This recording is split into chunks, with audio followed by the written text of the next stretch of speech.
অনেকদিন বাদে তোমাদের সাথে একটা ডেইলি ব্লগ শেয়ার করছি। সো হ্যালো এভরিওয়ান, কেমন আছো সকলে? নিশ্চয়ই ভালো আছো। তো সকাল সকাল উঠে তোমাদের বাইরের পরিবেশটা একবার দেখিয়ে দিলাম, ভীষণই সুন্দর হাওয়া দিচ্ছিল। আর তারপরে আমি একটু ড্রিঙ্কস খাই, তো সেটাই বসে বসে খাচ্ছিলাম। এরপর বেডরুমটাকে ক্লিন করে নিলাম, তারপরে চলে গিয়েছিলাম ব্রেকফাস্ট বানাতে। আর আজকে ব্রেকফাস্টে বানিয়েছিলাম রুটি, আর সাথে ছিল পটল আলু গাজর দিয়ে একটা ফ্রাই। আর ব্রেকফাস্টে আমার বেশিরভাগ দিন কিন্তু রুটি হয়, কারণ যেহেতু আমার হাজব্যান্ড অফিস যায়, তো রুটিটা আমাকে রোজই করতে হয়। যেহেতু অনেকদিন বাদে আমি একটা ব্লগ শেয়ার করছি, আমি আশা করছি তোমরা এই ব্লগে আমাকে অনেক ভালোবাসা দেবে, তাহলে কিন্তু পরবর্তী ব্লগ বানানোর জন্য আমার আরও উৎসাহ থাকবে। তো দেখো, এবারে কিন্তু ব্রেকফাস্ট করে নিয়ে আমি স্নান করতে চলে গিয়েছিলাম। তারপরে এখন যাব ঘরের পুজোটা সেরে নেব। আর আজকে ভাবছি প্রসাদে আম দেব। তো বছরে যেহেতু প্রথম আম, সেই জন্য ঠাকুরকে দিয়েই খাওয়া শুরু করব। আর ভাইজাগে কিন্তু পাকা আম বিক্রি হওয়া শুরু হয়ে গেছে অনেকদিন আগে থেকেই। তো আমি এই বছরের প্রথম আম কিনলাম, সেই জন্য ভাবলাম প্রথম আমটা ঠাকুরকে দিয়েই খাওয়াটা শুরু করি। তো যাই হোক, এখানে একটু তাড়াতাড়ি পাকা আমগুলো বিক্রি হয় এবং তাড়াতাড়ি শেষও হয়ে যায়। তো দেখো, এখানে আমি পুজোটাও কমপ্লিট করে নিলাম। যেহেতু বছরের প্রথম আম, সেই জন্য আমি ঠাকুরকে দিয়েই খাবো।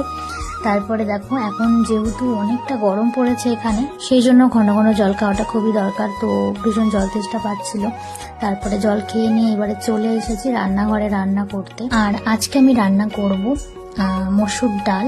এখানে দেখো, ডালটাকেও সেদ্ধ করে রেখেছি। সাথে করব করলা আলু আর পেঁয়াজ দিয়ে একটা ভাজা। আর এখানে করব বেগুন মশলা। এটা খেতে কিন্তু ভীষণ টেস্টি হয়, রুটি পরোটা ভাত সবকিছুর সাথে কিন্তু খেতে দারুণ লাগে। তো আজকে অনেকদিন বাদে এই রেসিপিটি করব। আর এই রেসিপিটি তোমরা যদি জানতে চাও, তাহলে আমায় একটা কমেন্ট করো, আমি নেক্সট ভিডিওতে এই রেসিপিটি তোমাদের সাথে শেয়ার করে দেবো। তো চলো এখন রান্নাটা শুরু করি। গ্যাস অন করে কড়াই বসিয়ে দিয়েছি। এবারে তেলটা দিয়ে দিলাম, সর্ষের তেল। তেলটা গরম হয়ে গেলে ফোড়নের জন্য এখানে দিয়ে দিয়েছি শুকনো লঙ্কা, তেজপাতা আর কালো জিরে। আমি একটু হিংও দিয়েছিলাম, সেটা স্কিপ হয়ে গেছে। আর দিয়েছি সাদা জিরে এবং সাথে রসুন ও পেঁয়াজ দিয়ে এবার নুন হলুদ দিয়ে আমি এটাকে একটু ভাজা ভাজা করে নিয়ে তারপর ডালটাকে দিয়ে দেবো।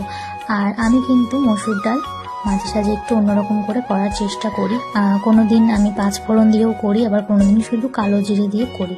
তো আজকে একটু অন্যভাবে খাওয়ার ইচ্ছে হলো, সেই জন্য একটু আলাদাভাবে করছি। তোমাদের সাথে কথা বলতে বলতে ডালটা কিন্তু আমার কমপ্লিট হয়ে গেছে, নামিয়ে নিয়েছি। এরপরে কিন্তু আমি বসিয়ে দিয়েছি করলা আলু ভাজাটা। তো এটা একটু খাওয়া উচিত, এখন যেহেতু গরম পড়েছে, একটু তিতে এইসব খেলে ভালো। তো আমিও একটু খাওয়ার চেষ্টা করি মাঝে সাঝে। এরপরে কিন্তু এই রেসিপিটি তৈরি হয়ে গেছে, এটা তোমাদের দেখালাম না। তোমরা এই রেসিপিটি দেখতে চাইলে অবশ্যই একটা কমেন্ট করো, আমি নেক্সট ভিডিওতে তোমাদের দেখিয়ে দেবো। তো এটা খেতে তো দারুণ হয়, আমার তো ভীষণ ভালো লাগে। তারপরে দেখো, সাইডে আমি বসিয়ে দিয়েছিলাম ভাত ইন্ডাকশনে। তো ভাতটা হয়ে গেলে কিন্তু আমি লাঞ্চ করে নেব। এখন মোটামুটি 1টা মতো বাজে। আর তোমরা আজকে কি দিয়ে লাঞ্চ করছো অবশ্যই কমেন্টে জানিও। তো চলো, আজকের ভিডিওটা আমি এখানে এন্ড করছি। কেমন লাগলো আজকের ব্লগ তোমরা অবশ্যই কমেন্টে জানাবে। ভালো লাগলে একটা লাইক করে দিও। টিল দেন, বাই বাই, ভালো থেকো, টেক কেয়ার।